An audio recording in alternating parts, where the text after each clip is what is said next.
बिस्मिल्लाहिर्रहमानिर्रहीम।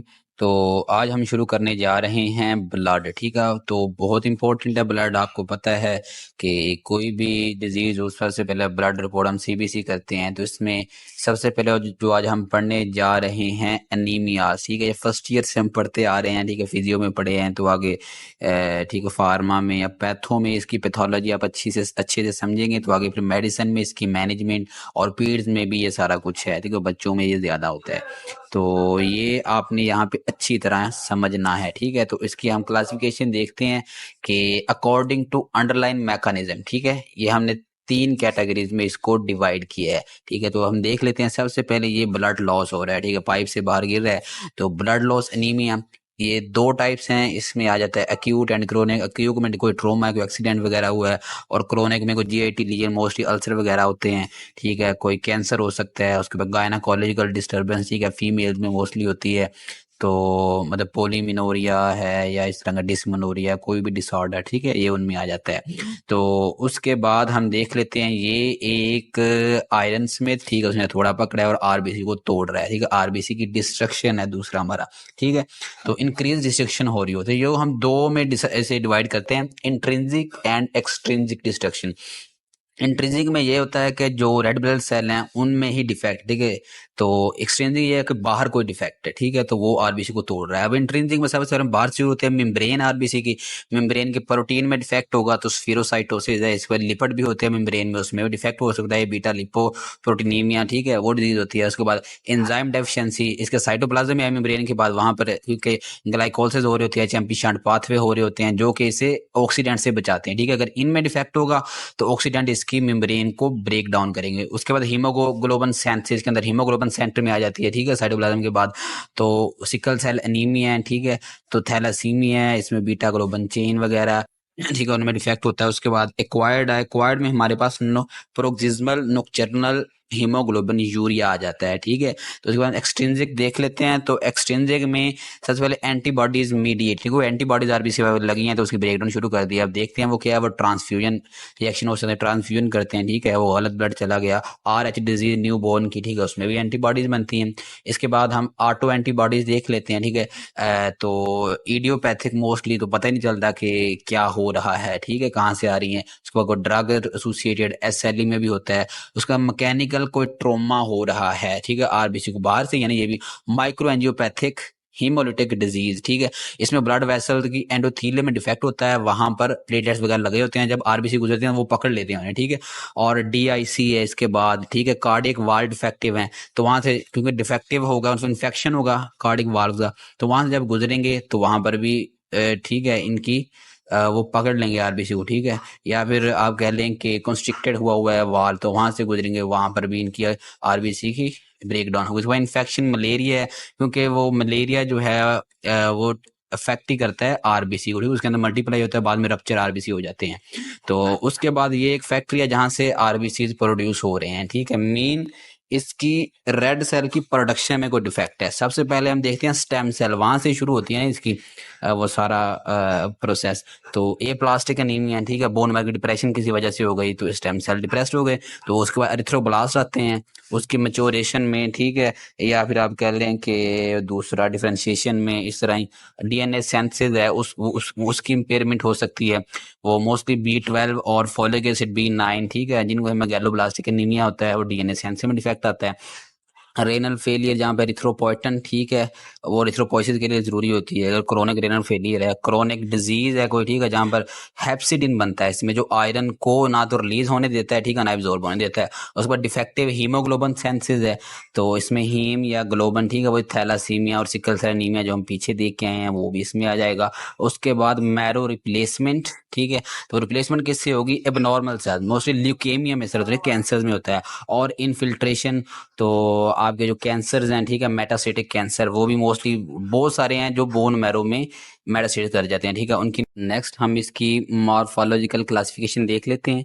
तो morphological classification में हमारी वही 3-4 आती हैं, ठीक है, माइक्रोसिटिक, मैक्रोसिटिक और नॉर्मोसिटिक, ठीक है, ये हम देखेंगे। लेकिन ये देखने से पहले हम मैं आपको एक चीज़ बताता हूँ कि आपने पढ़ना कहाँ से है, ठीक है। एक तो रोबन है, ठीक है, बेहतरीन है। उसके अलावा ये special pathology at finger tips, ठीक है, बाय हीरा मरियम।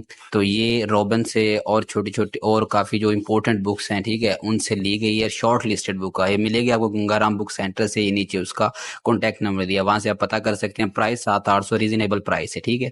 तो इसके बाद ये अब आप देख लें, आपको डायग्राम दिखाई है, ये हम देखें मॉर्फोलॉजिकल क्लासिफिकेशन, यहाँ से याद रखेंगे, ठीक है। बहुत बहुत इंपॉर्टेंट मॉर्फोलॉजिकल क्लासिफिकेशन, ये ओएसपी में आती है, वाइवा में सुनते हैं, ये आपका पीछा कहीं पे नहीं छोड़ेगी, मीन आपको याद करनी है।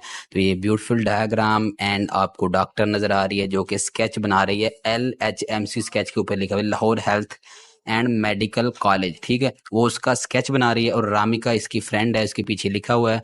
तो सीता जो है उसके भी पॉकेट के करीब लिखा हुआ नाम, ठीक है। रामिका उसकी हेल्प कर रही है स्केच बनाने में, ठीक है। तो ये सारा सीन है। अब रामिका, सीता, LHMC, ठीक है, इन मेकिंग शेप, ठीक है, शेप बना रही है LHMC की। तो इसे सीता के देख लें, अभी आप नैन नक्श चुनने मुन्ने से आपको नजर आ रहे हैं, छोटे छोटे नैन नक्श हैं। तो चलें इसे रेज करते हैं, मैं आपको बताता हूँ। आपने निमोनिक्स क्या रखना है, Ramika helping Sita in making shape of LHMC, ठीक है, ये निमोनिक्स देख लिया आपने। अब हम देखते हैं माइक्रोसिटिक एनीमिया को सबसे पहले, ठीक है। तो इसमें सीता थे चुने मुने नैन से छोटे छोटे, तो वहां से आप याद रखेंगे। माइक्रो है, S से सिड्रोब्लास्टिक, I से आयरन डेफिशिएंसी, T से थैलेसीमिया और A से एनीमिया ऑफ क्रोनिक डिजीज। इसके बाद macrocytic LHMC Lahore medical health and medical college में बड़ा वही है, तो मैक्रोसिटिक।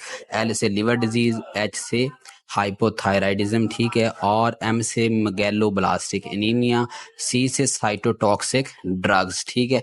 ये सारे मैक्रोसिटिक एनीमिया करवाएंगे, ठीक है। तो इसके बाद आगे हमारे पास आ गया नॉर्मोसिटिक रह गया, ठीक है।